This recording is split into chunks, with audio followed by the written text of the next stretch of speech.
Join பண்ணதே. First join பண்றப்ப நான் 78.3 இருந்தேன் வெயிட். ஓகேங்களா. பட் நான் வந்து ஆஃப்டர் தட் வந்து டெய்லியுமே வெயிட் செக் பண்ணுவேன். அது ஒரு பழக்கம் இருக்கு எனக்கு. அந்த மைண்ட் செட்டாக செக் பண்ணி ஆகணுன்ற மாதிரி பண்ணேன். அட்லாஸ்ட் நான் வந்து லாஸ்ட் வர வரைக்கும் நான் 71.2 வரைக்கும் வந்தேன். பூசணிக்காய் ஜூஸ் குடிச்சேன், மில்லட் சாப்பிட்டேன், கொஞ்சம் சோறு சாப்பிட்டேன், ஃப்ரூட் சாப்பிடுவேன், எல்லாமே சாப்பிட்டுட்டு தான் இருந்தேன். ஃபைனலாக என்னாச்சு, நம்ம கொஞ்சம் திமிர ஆகிடும்ல, குறைஞ்சிடும், தொப்பை குறைஞ்சிருச்சு, ஜாலியாக இருக்கும் அப்படின்ற மாதிரி. அதுக்கப்புறம் எனக்கு வந்து 3 months கழிச்சு என்னாச்சு, ஃபாஸ்டிங் வந்துட்டு சொல்லிட்டு கொஞ்சம் பிரேக் எடுத்தேன், ஒரு 2 months பிரேக் எடுத்தேன். அதுக்கப்புறம் அகைன் 3 months வந்தேன். அப்போ வந்து மறுபடியும் ஆஸ் யூஷுவல் வந்து 74 வந்துச்சு வெயிட். மெயினாக நான் வந்து பண்ணுறது ஒரு 1.5 மணி நேரம் பண்ணுறேன்னா சத்தியமாக 1.5 மணி நேரம் யோகா பண்ண மாட்டேன். 1 மணி நேரம் பண்ணுவேன், 1/2 மணி நேரம் என் கூட இருக்க எல்லாரும் கலாய் பண்ணுறாங்க. அதில் நிறைய பேர் சொல்லுவாங்க, உங்களாலே பாதி ஸ்ட்ரெஸ் ஆகுது, ஜாலியாக இருக்கணும். அதான் சொல்லுவேன், பாதி காசு நான்கு கொடுங்க, மீதி காசு எனக்கு கொடுங்க, ஜாலியாக இருக்கும்ல, ஜாலியாக சிரிச்சுட்டே பண்ணுறோம் அப்படின்றப்போ சரின்னு சொல்லிட்டு அப்புறம் வந்து நடுவில் மறுபடியும் கொஞ்சம் பிரேக் எடுத்து மறுபடியும் வந்தப்போ இப்போ அப்புறம் வந்து எங்கள் அம்மா கொஞ்சம் அக்டோபர் 23 இறந்துட்டாங்க. அப்போ ஒரு 2 months பிரேக் எடுத்துட்டேன். மறுபடியும் ஜாயின் பண்ணது வந்து இந்த ஜான்வரி மந்த் தான் நான் ஜாயின் பண்ணனால இப்போ ஆஸ் யூஷுவல் பழைய பேக் டு ஃபார்ம் 77.5 அந்த மாதிரி இருந்துச்சு.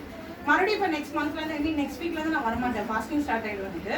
பட் எனக்கு இங்கே யோகா வந்ததுக்கப்புறம் எப்படின்னா ரொம்ப ஜாலியாக ஃப்ரீயாக, எதுவுமே எனக்கு வீட்டில் எனக்கு பயங்கர ப்ரெஷர் போகும். பட் எதுவுமே கிடையாது. இங்கே வந்தேன்னு வச்சுக்கோங்க, கெக்க பக்கெட் சிரிச்சுட்டே தான் இருப்பேன், எல்லாரையும் கலாய்ப்பேன். இவங்கள கலாய்ப்பீங்க பயங்கரமாக இருப்பாங்க, சூப்பராக கலப்பா பண்ணுவோம், அவங்க நல்லா பண்ணுவோம், இவங்க எல்லாரையும் நல்லா பண்ணுவாங்க. ஆனா எனக்கு கொஞ்சம் காண்டாகும்னா, சரி நம்மளால பண்ண முடியாது, இவங்கலாம் இப்பதான் 3 months ஆச்சு.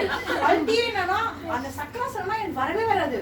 ஐயோ மேம் எல்லாரும் பண்றாங்க மேம், சொல்லவே செய்வாங்க இவங்க அது அவங்களாம் எப்படின்னா ஃப்ரீயா வந்தேன் அப்படின்னா இது கரெக்டா மேம் மேம் நான் கேட்கணும், மேம் மேம் கேட்டு கேட்டு கேட்டு எல்லாத்தையும் நல்லா பண்ணிடுறேன், இவங்க தயவு செய்து பண்ணாது, எனக்கு என்னால பண்ண முடியல, நானே எவ்வளோ ட்ரை பண்ணேன். என்னன்னா 1.5 வருஷத்துல நான் ஒரு நாள் கூட யூடியூப் பார்த்ததே கிடையாது. மேம் கிட்ட அன்னைக்கு கூட சொன்னேன், மேம் சக்கரசனத்தை பார்த்தேன் மேம், இப்படி பெண்ட் பண்ணி பண்ணாங்க, நானும் ட்ரை பண்ண மேம், வரல மேம், அதெல்லாம் வராது எனக்கும் தெரியும். மறுபடியும் ஒரு நாள் ட்ரை பண்ணேன், சரி ஓகே நமக்கு என்ன வருதோ அது பண்ணலாம் அப்படின்னு சொல்லிட்டு. பட் யோகா பண்ணுங்க, மைண்ட் பீஸ்ஃபுல்லா ஜாலியா தான் இருக்கும், லைஃபை என்ஜாய் பண்ணுங்க. இதுக்கு ரொம்ப லைஃப் ரொம்ப ஷார்ட்டு. பேசாம இருந்து நான் போது எனக்கு தெரியல, நான் இருக்கிற இடம் எப்பயுமே ஜாலியா இருக்குன்னு தான் நான் நினைப்பேன். நானு சத்தியமா தப்பா பேசினா மன்னிச்சிடுங்க. Happy women's day to all.